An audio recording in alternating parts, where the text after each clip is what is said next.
Hi, this is Rachel from In the Library of Lady VLA, and I'm going to do a vlog book review today of Still Sex to Be Me by Kimberly Pawley.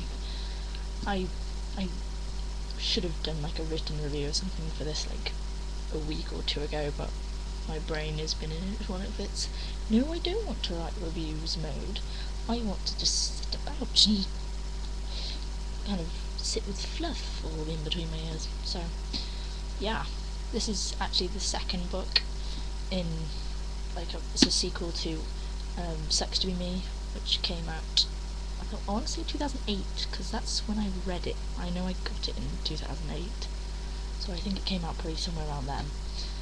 And this is gonna end up probably being slightly spoilery for the first one, because obviously things happen in the end of the first one which completely affect this, so oh damn it. So sorry, I've got a bit of a cold cough thing going on and I sound a bit ill and I just look generally kind of knackered, but that's because I've only been up for an hour or two. Bloody hell. Yeah, so the book, this is like, if you might gathered by the Still Sex to Be Me, it's, and the fact that it says right there, it's really cool kind of book. It's a vampire, it's about vampires really, but it's more of a kind of funny, light read that doesn't take itself too seriously, which is really good. And Mina, who's the main character, is in Mina Harkin? No, it's not. Yeah, it is Mina Harkin from like Dracula, ha ha ha, witty vampire links. So basically, after the first book, where because her parents were vampires, and she sort of grew up knowing that they were vampires, but there's like a whole. I have to sort of give a slight synopsis for the first book so you kind of understand what I'm talking about in this. There's like councils that regulate the vampires, and you get fined if you do stuff that's kind of wrong. And Mina's parents got massively fined in the first book for keeping their human daughter a secret for so long, and she had to go to classes to sort of learn about vampires and becoming a vampire, because otherwise they would have kind of, because she can't really live among vampires being a human, because that's kind of wrong and whatever. So at the end of the first book she had to make her choice, and this one's kind of following up what happens after she's made her choice and what happens to her family and everything. But basically, oh dear lord, I can't talk. Her and her family have to move and fake their own death, because obviously if you've been living around a load of people who know you for years, have been marvelling on how young you look, you kind of can't stay there forever, so they have to fake their death and leave sort of their home in California behind and end up in a backwater town in Louisiana. And Mina is not happy about that.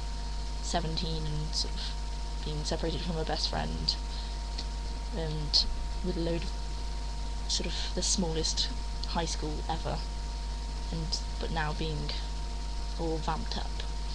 She's like the new kind of curiosity, and obviously since vampire makes you all look generally better and whatever, she's kind of suddenly become sort of object of interest to a couple of people. And I do really like these books. Mina's got a really sort of funny, like dry sense of humour, and there's also all these awesome kind of little, on the chapter headings, there's also these awesome little kind of myths about vampires and like the truth and things, and like there's like little drawings and stuff. It's really quite witty. And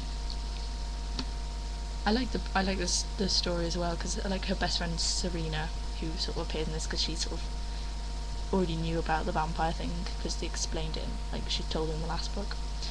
And she sort of wants to try becoming a vampire and going to the classes and whatever.